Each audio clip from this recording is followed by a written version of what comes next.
ஸ்ரீ மீனாட்சி மந்தன் YouTube channel நண்பர்களுக்கும் நேயர்களுக்கும் வணக்கம். இந்த நாள் எங்களாக அமையட்டும். நம்மளுடைய சேனல் நிறைய ஆன்மீக ரீதியான பதிவுகள் பார்த்துட்ருக்கோம். அந்த அடிப்படையில் இன்றைக்கி நம்ம பார்க்கக்கூடிய பதிவுகள் விநாயகர் சதுர்த்தி. இந்த சதுர்த்தி விரதம் எப்படி இருக்கணும், சதுர்த்தி பூஜை நம்ம எப்படி பண்ண போகிறோம் அப்படின்னு நம்ம பார்க்க போகிறோம். வாங்க வீடியோக்குள்ளே போகலாம்.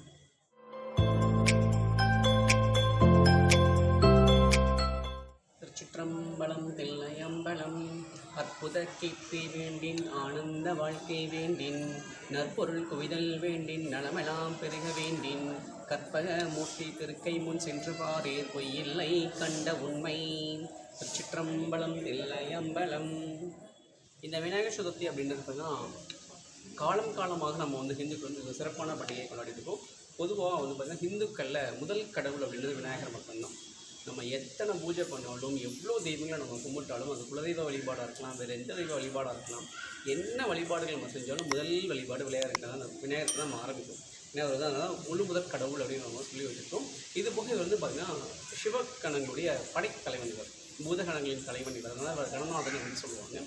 இவருக்கு பல பேர்கள் உண்டு. இவருக்கு 18 விதமான சுரூபங்கள் உண்டு, 18 விதமான விநாயகர் உண்டு. அதில் பாலகணபதி அப்படின்னா முதன்மையான விநாயகர் சுரூபமாக உண்டு.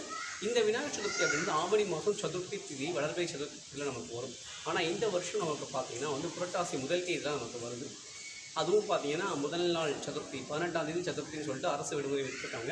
ஆனால் அன்றைக்கி சதுர்த்தி மத்தியானம் 11:50க்கு தான் ஆரம்பிக்குது. அன்றைக்கி ஆரம்பித்து மறுநாள் மத்தியானம் 11:50க்கு சதுர்த்தி முடிஞ்சிருது. இதுதான் சதுர்த்திக்கான நேரம். இதில் நிறையா சந்தேகங்கள் நமக்கு இருக்கும். இப்போ 2 நாள் சதுர்த்தி இருக்குது, நம்ம எந்த நாளில் சதுர்த்தி கொண்டாடலாம் அப்படின்னு சொல்லிட்டு அது நம்மளுடைய வசதியை பொறுத்தது. குறிப்பாக சொன்னோம் அப்படின்னா பிள்ளையார்பட்டியில் சதுர்த்தி விழா அப்படின்றது பார்த்திங்கன்னா செவ்வாய்க்கிழமை தான் கொண்டாடுறாங்க. செவ்வாய்க்கிழமை காலையில் தான் சுவாமிக்கு சிறப்பான பூஜைகள், சதுர்த்தி பூஜைகள் கொண்டாடுறாங்க. மற்றபடி மற்ற நாள் நார்மலாக, முதல் நாள் நார்மலாக தான் இருக்குது. அதே பார்த்திங்கன்னா நம்மளுடைய மீனாட்சி அம்மன் கோவிலில் சுவாமி முக்குருணி விநாயகர் இருக்கிறதுல பெரிய பிள்ளையார், அந்த பிள்ளையாருக்கு 18 படியில் கொழுக்கடையில் நிவேதியம் பண்ணுவாங்க. அந்த பூஜை எல்லாமே இப்போ நமக்கு 18ஆம் தேதி தான் பண்ணுறாங்க. அப்போது ஒவ்வொரு காலகட்டங்களையும் ஒவ்வொருத்தரும் அவங்களுக்கு தகுந்த மாதிரி பண்ணிகிட்ருக்காங்க. 2 நாள் வரதுனால இதில் நமக்கு எந்த நாள் தோதுப்படுதோ அதில் நம்ம கொண்டாடிக்கலாம்.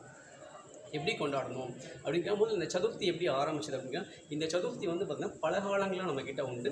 சுதந்திர போராட்டத்துக்கு முன்னாடி இது இருந்தது. வெள்ளையர்கள் இந்தியாவை ஆளும் பொழுது மக்கள்லாம் அதிகமாக கூடக்கூடாது, கோஷங்கள் போடக்கூடாதுன்னு சொல்லிட்டு ஒரு சட்டம் போடுறாங்க. அப்போது இதை பார்த்துட்டு இருந்த பல தலைவர் இதுக்கு ஒரு வழிமுறை செய்யணும் அப்படின்னு சொல்லிட்டு அப்போது சதுர்த்தி திதியில் பாலகங்காதர திலகர் அப்படின்னு சொல்லிட்டு ஒரு தலைவர் இந்த சதுர்த்தி பூஜையும் திருவிழாவும் ஆரம்பிக்கிறார். அங்கே தான் ஆரம்பிக்கிறது. விநாயகர் சதுர்த்தி கொண்டாடி 3 நாளைக்கு அப்புறம் விநாயகரை கரைக்கிறாங்க. இது அப்படியே படிப்படியாக இன்றைக்கி இந்த அளவுக்கு நம்ம கொண்டாடிட்டு இருக்கோம். இது ரொம்ப முக்கியமான ஒரு திருவிழா. இந்துக்கள் பண்டிகை மிக மிக மிக மிக முக்கியமான ஒரு திருவிழா. இது போக இந்த விநாயகர் அப்படின்னு பார்த்தீங்கன்னா இந்த விநாயகர் எல்லாருக்கும் பிடிக்கும். குழந்தைகள் பெரியவங்க வரைக்கும் எல்லாருக்கும் பிடிக்கும். இவர் பிடிக்காத ஆளே கிடையாது. இவர் அந்த அளவுக்கு ஒரு அற்புதமான ஒரு ஃபேவரட்டான கடவுள், மிக எளிமையான கடவுள். நீங்கள் என்ன வச்சு கும்பிட்டாலும் இவர்கிட்ட வருவார். இவர்கிட்ட நீங்கள் உண்மையாக பக்தியோடு இருந்தீங்கன்னா நீங்கள் என்ன கேட்டாலும் தருவார்.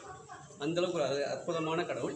இவருக்கு சதுர்த்தி விரதம் அப்படின்னு நீங்கள் வரும்போது அன்றைக்கி காலையில் நீங்கள் வழக்கம் போல் குளிச்சுட்டு வீட்டில் விளக்கேற்றி சாமி கும்பிட்டு பக்கத்தில் உடைய விநாயகர் கோவிலுக்கு போய்ட்டு கண்டிப்பாக அன்றைக்கி எல்லா பிள்ளைகளையும் அபிஷேக ஆராதனைகள் உண்டு. உங்களால் முடிஞ்ச பொருட்கள் அபிஷேகம் ஆராதனை சுவாமிக்கு வாங்கி கொடுத்து வீட்டுக்கு வந்துடலாம்.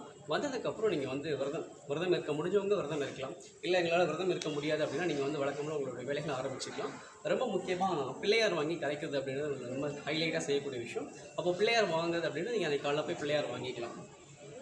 பிள்ளையார் வாங்கி 3 நாள் வச்சு அதுக்கப்புறம் பிள்ளையாரை விதர்சனம் செய்ய முடியும் அப்படின்னா வாங்கிட்டு நாங்கள் கோவில் எங்கேயாவது வச்சுக்குவோம். அங்கே எங்கேயும் வைக்கணும், வாங்க தயவு செய்து வாங்காதீங்க. வீட்டில் கூடிய பிள்ளையாரே வச்சுக்குவோம்.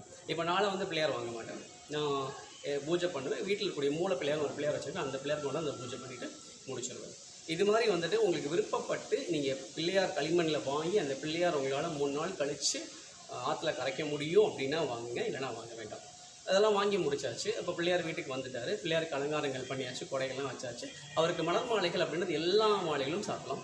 எருக்கம்பு மாலை, அருகம்புல் மாலை, அரளியை தவிர எல்லா மாலைகளும் விநாயகருக்கு உட்காந்துட்டு நீங்கள் சாப்பிட்டுக்கலாம். அவருக்கு பிடித்த நெய்வேத்தியம் நீங்கள் என்ன வேணாலும் வைக்கலாம். சக்கரை பொங்கல், சுண்டல், கொழுக்கட்டை, மோதகம், லட்டு, எள்ளுருண்டை, கடலை மிட்டாய், இது மாதிரி எல்லாமே அவர் சாப்பிடுவார். முறுக்கு, அப்பம் எல்லாமே சாப்பிடுவார். இதெல்லாம் பண்ண முடியாத தம்பி அப்படின்னு நினச்சின்னா ஒரு பிடி அவள் மட்டும் போதும், பொரிக்கடலை மட்டும் போதும். இது மட்டும் வச்சுட்டு நீங்கள் சுவாமி பூஜை ஆரம்பிக்கலாம். பழங்களும் எல்லா விதமான பழங்களும் வைக்கலாம். எல்லா வித பழங்களும் வாங்க முடியலன்னா கூட 2 வாழைப்பழம், 2 வெத்தலை பாக்கு மட்டும் வச்சுட்டு நீங்கள் பூஜை ஆரம்பிச்சுட்டு பூஜை முடிச்சுக்கலாம். ரொம்ப முக்கியமாக இந்த விநாயகருக்கு நீங்கள் படிக்கக்கூடிய பதிகங்கள் அப்படின்னு பார்த்தீங்கன்னா விநாயகர் அகவல்னு ஒரு உண்டு. ரொம்ப உயர்ந்த உன்னதமான ஒரு பதிகம். இது தமிழ் பாட்டி ஔவையார் கொடுத்த பதிகம். ஏன்னா தமிழ் பாட்டி ஔவையாருடைய ரொம்ப பிடிச்ச கடவுள் வந்து விநாயகர் தான். அவங்க ரொம்ப கும்பிடுவாங்க. அவங்களுக்கு ஔவையாருக்கு வந்து விநாயகர் ரொம்ப பிடிக்கும். அதுக்கும் ஒரு வரலாறு உண்டு. ஒரு முறை வந்து கைலாயத்துக்கு போகணுன்னு சொல்லிட்டு சுந்தரர், சேரன்மா நாயனார், ஔவையார் 3 பேரும் கிளம்புறாங்க. கிளம்பும்போது ஔவையார் வந்து தினந்தோறும் விநாயகர் பூஜை பண்ணுவாங்க. அப்போ நீங்கள் 2 பேரும் நான் விநாயகர் பூஜை முடிச்சுட்டு வரேன் அப்படின்னு சொல்கிறாங்க. அப்போது சுந்தரம், சேரன்மா நாயனார் வெயிட் பண்ணல, நாங்கள் கிளம்புறோம், நீங்கள் வாங்கன்னு சொல்லிட்டு போயிடுறாங்க. அப்போ ஔவையார் வந்து வேக வேகமாக விநாயகர் பூஜை பண்ணிட்டு இருக்காரு. அப்போ விநாயகர் தரிசனமாகி கேட்குறாரு, ஏன் பாட்டி வேக வேகமாக பூஜை பண்ணுறேன் எனக்குன்னு கேட்கும்போது, இந்த மாதிரி கைலைக்கு போகணும், சுவாமியை தரிசனம் பண்ணணும், சுந்தரம், சேரன்மா நாயனாரும் போயிட்டுருக்காங்க, அவங்களுக்கு முன்னாடி நான் போகணும் அப்படின்னு சொல்கிறாங்க. அப்போது ஔவையார் விநாயகர் சொல்கிறாராம், அவசரமே படாமல் நிதானம் பூஜை பண்ணி உன்னை நான் கொண்டு போய் விடுறேன் அப்படின்னு சொல்லிட்டு அவர் இருந்த இடத்துல தன்னுடைய தும்பிக்கை மூலமாக ஔவையார் வந்து கைலை மலையில் வந்து கொண்டு போய் வச்சாராம். அந்த அளவுக்கு ஒரு அற்புதமான தெய்வம் இந்த தெய்வம்.